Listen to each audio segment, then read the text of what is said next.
masih ada di sini kan? Mau turun aja? Ya udah turun aja kali ya, takutnya dia keburu pulang. Yaudah yuk.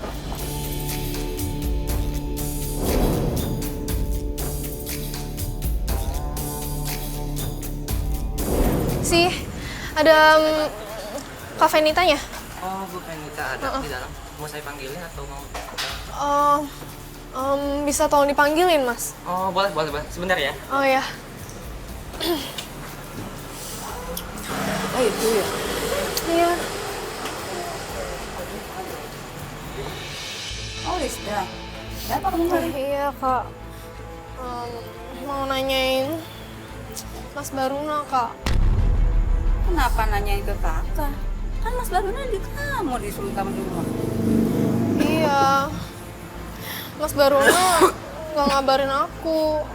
Mas Baruna udah banyak berubah sekarang, Kak, sama aku. Berubah gimana? Ya berubah. Dia kayak udah nggak sayang lagi sama aku.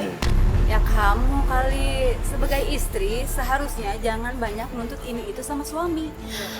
Kak, aku nggak nuntut apa-apa sama suami aku sendiri. Kamu tahu nggak kalau misalnya suami kamu itu ada masalah?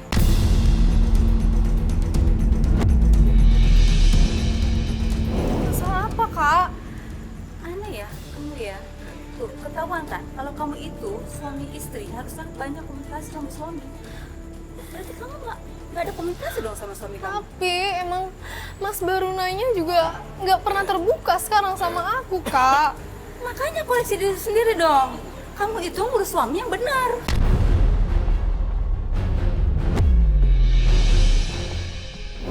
Mbak, maaf Mbak, bukannya maksud kita ikut campur, cuman kalau Mbak emang tahu sebagai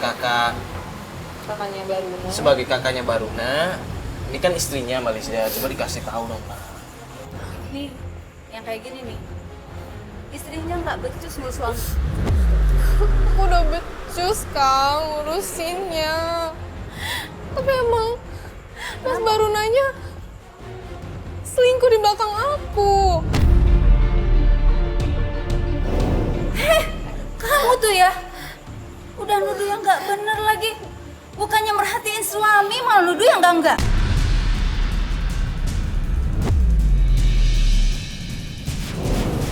Asal tahu ya, aku tahu nih, sebagai kakaknya, aku tahu gimana Baruna. Tapi emang bener, Kak. Sekarang udah banyak buktinya. Apa buktinya? Kalau emang tahu, kasih tahu kita dong. Maksudnya kasih tahu istrinya, biar istrinya juga tenang, kan nyariin selama ini. Hei, istrinya aja yang nggak becus sama suami. Loh, kalau nggak becus dia nggak akan mungkin nyariin sampai segininya, Mbak. Maksudnya Nggak akan minta tolong kita juga Mbak, buat membantu. tolongin, Mbak. Ini istri yang nggak becus ngurus suami, hanya bisa nuntut ini itu doang. Aku nggak pernah nuntut apa-apa, Kak. Hei, inget ya, asal lu tahu, gue itu sebelumnya sama lu itu nggak setuju kalau lu nikah sama Baruna.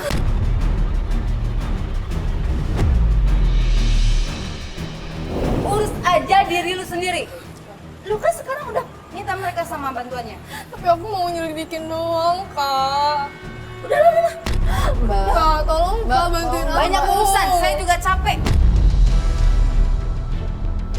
Mbak, Kak, tolongin aku dong, Kak. Balisda udah deh, Balisda.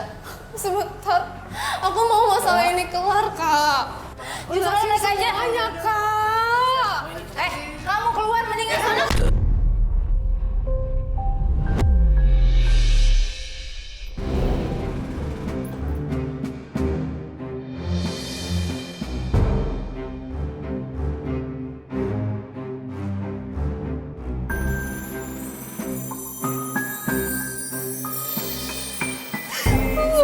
Kak, semuanya pada jahat sama aku. Ya, jangan ngomong gitu juga dong Balisda. Karena Mas Baruna juga udah gak sayang sama aku. Ya bukan nggak sayang, Mbak. Kan Mbak belum punya kesempatan ketemu langsung sama Mas Barunanya kan. Ya, Sekarang Mas Baruna udah gak ada kabarnya. Pasti dia lagi selingkuh sama cewek barunya. Ini nih, Mbak. Mbak tuh terlalu seuzon sama suami sendiri. Kenapa sih, Mbak? Karena dia udah berubah, Bang. Ya tapi kan bukan berarti berubah harus selingkuh kan? Mungkin aja dia berubah kalau dia lagi capek sama kerjaannya. Tapi nggak seharusnya dia kayak gitu. Aku tiap hari tuh ngebatin.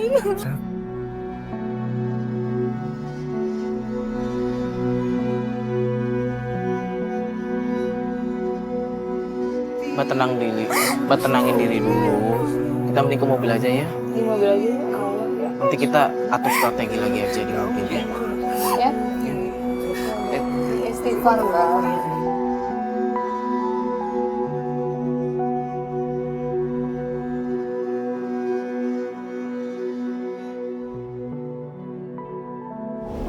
Gitu ya. Kakak ipar kamu emang kayak gitu? Emang dari awal, kayaknya emang dia nggak suka sama aku. Dan setelah dia tahu aku nggak bisa punya anak, dia semakin makin nggak suka sama aku.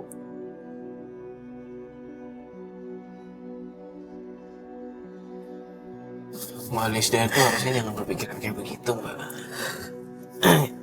Ya namanya keturunan tuh pas di atas yang ngatur.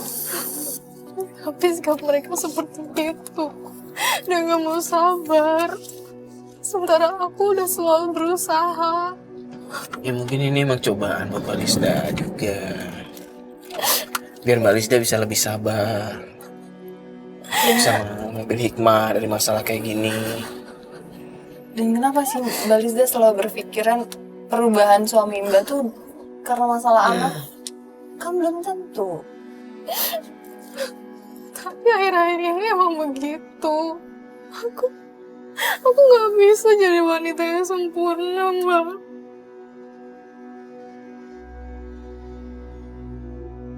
Astagfirullahaladzim, jangan ngomong kayak gitu loh Mbak.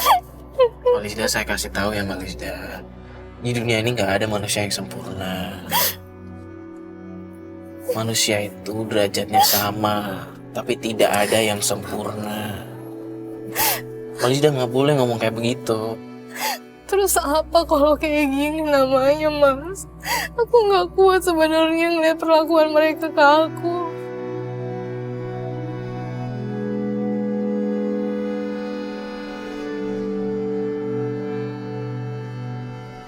Bagaimanapun juga, Allah tuh pasti punya rencana sendiri, Mbak Lisda. Tadi kakak ipar Mbak Lisda sempat bilang kalau dia nggak setuju. Dari awal dia nggak setuju. Jadi dari awal emang segininya nggak akrab sama kakak ipar. Emang dari awal, kakaknya sebenarnya udah nyiapin wanita untuk Mas Baruna. Cuma Mas Barunanya karena waktu itu sayang sama aku, cinta sama aku, dia ngorbanin segalanya buat aku. Jadi kakaknya nggak suka sama aku. Dan sekarang karena aku belum bisa ngasih keturunan, ibu mertua aku juga jadi semakin gak suka juga sama aku, Mbak. Aku jadi ngebatin. Aku sebenarnya gak kuat.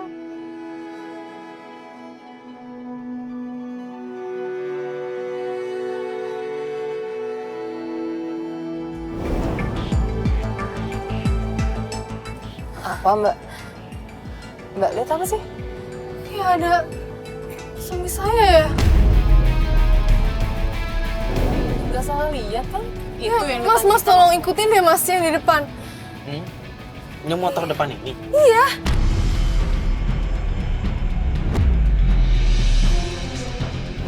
Mas Bas diikutin ya Mas Bas. Hah? Iya itu. Serius? Iya. Tuh kan Mas. Mbak, dia sama cewek lain. Ya, banyak kok bisa tahu dari mana? Aku yakin banget. Iya itu bener. Dan itu Tante Sylvie. Sylvie yang selama ini kita cari. Iya. Ini saya sudah mikir nih. Ya Mas, diikutin. Tolong Mas, jangan sampai lolos Mas.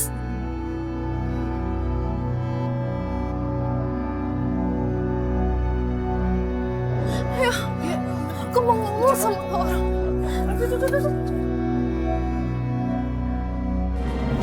Ya ini istrinya buat apaan? Ternyata bener kan? Benar apaan sih? Kalian selingkuh di belakang aku. Kamu jangan langsung ngomong kayak gitu. Kamu nggak kenal Mbak ini. Seharusnya kamu di rumah bukan di sini. Ngapain bawa media seperti ini? Kamu gak pernah ngabarin aku sekarang. Pulang kerja kamu kemana? Bisa nggak kamu diam? Banyak orang bikin malu tahu. Kamu yang bikin malu.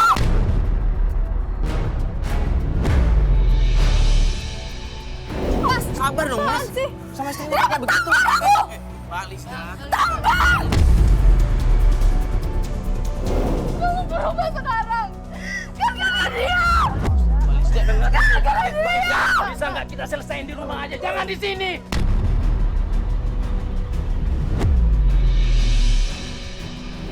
Mas udah hubungan apa sama Silvi? Ngapain kamu ngerebut suami aku sih? Kamu jangan langsung duduk Mbak seperti ini. Dengar dulu Mas.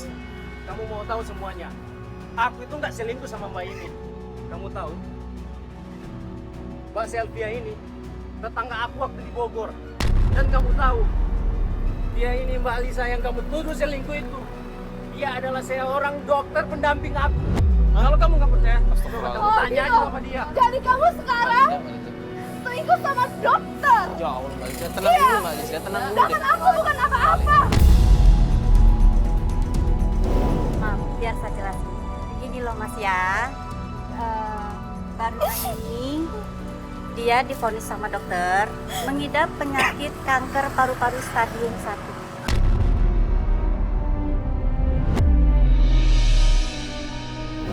Makanya selama ini saya selalu mendampingi dia untuk tes darah sekalian uji cek fungsi paru-parunya.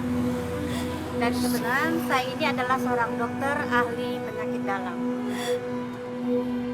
Baruna ini sangat menyayangi Lisda, makanya dia selalu menyembunyikan penyakitnya dari Lisda. Ya Jadi Lisda Allah. jangan salah paham.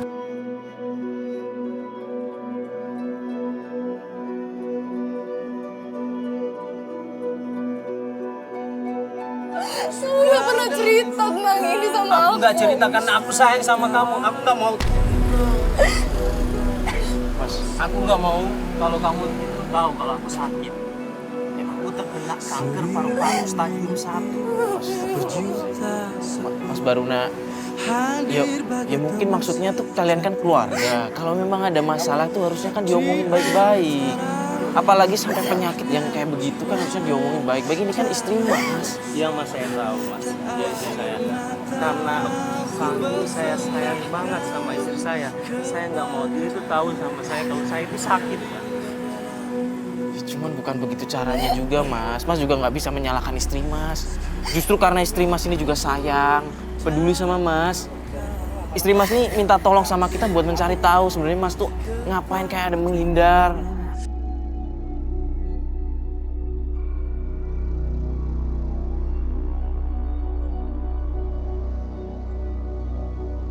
Aku mau minta maaf.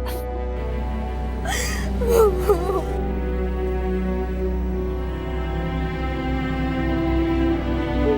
salah paham semuanya. Ya udah. Sekarang kamu udah tahu semuanya. Dan sebelumnya Mas, saya minta maaf ya. Udah ngerepotin kalian semua di sini. Nggak apa-apa Mas, kita emang niatnya tujuannya baik untuk membantu istri Mas aja sih.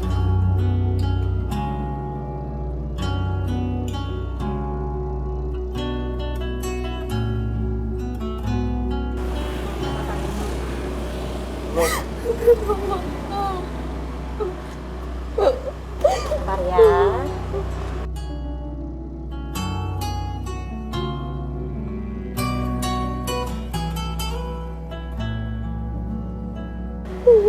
Maafin aku karena berusaha sama tante.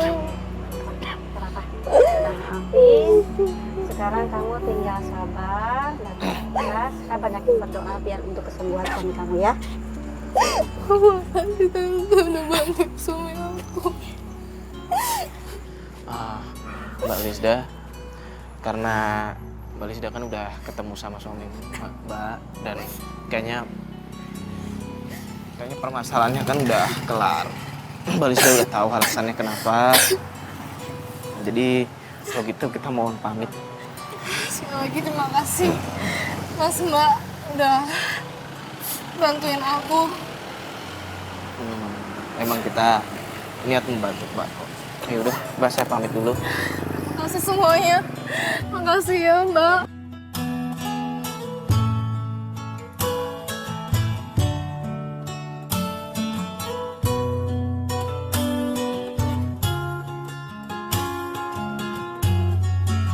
Ternyata emang bener kan? Salah paham. Ya wajar sih istrinya kayak gitu yo. Ya kan? Iya. Ya gue juga nggak nyalahin istrinya sepenuhnya sih. Sebenarnya suaminya juga kalau dibilang salah juga ada salahnya. Ya mungkin selain itu ada faktor lain kan. Ya contohnya mereka belum dapat omongan. Itu kan mungkin bisa bikin Balisdanya jadi berkecil hati dan akhirnya dia mikir yang enggak.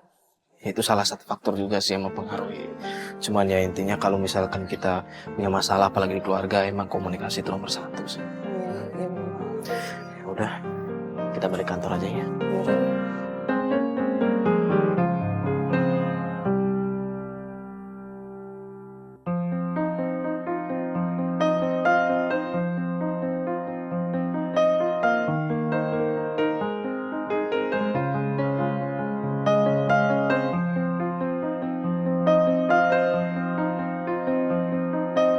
Assalamualaikum warahmatullahi wabarakatuh. Bismillah, alhamdulillah, wassalatu wassalamu ala sayyidina rasulillah, amma ba'd. Saudaraku, manusia memang merupakan makhluk yang dhaif atau hamba yang lemah. Bahkan kita tidak mampu melihat benda yang ada di balik tembok. Kita tidak bisa mendengar yang frekuensinya di luar jangkauan telinga kita. Begitulah manusia. Kadang-kadang kita juga tidak bisa mengartikan sesuatu yang baik itu baik. Dan kadang di dalam Al-Quran disebutkan sesuatu yang buruk bisa jadi dalam pandangan manusia itu adalah merupakan sesuatu yang buruk. Tapi di mata Allah itu adalah merupakan sesuatu yang baik. Begitulah manusia. Kadang-kadang kita juga salah di dalam mengartikan satu kebaikan. Nah, disinilah mudah-mudahan karena kesolehan dan ketaatan kita sehingga Allah memberikan kita kemampuan untuk bisa membedakan dan memahami apapun peristiwa yang terjadi dalam kehidupan kita. Saudaraku, kemudian berbicara masalah kehidupan ini tidak lepas dari mencari rezeki. Dan di dalam Al-Quranul Karim Allah Subhanahu wa Ta'ala sudah memperingatkan kita dalam surat Al-Baqarah ayat 168. Di situ ada perintah umum kepada segenap manusia. Ya ayuhan nas, wahai segenap manusia. Siapapun dia, berimankah dia atau tidak beriman kepada Allah Subhanahu wa Ta'ala, atau tidak mempercayai baginda Nabi sekalipun.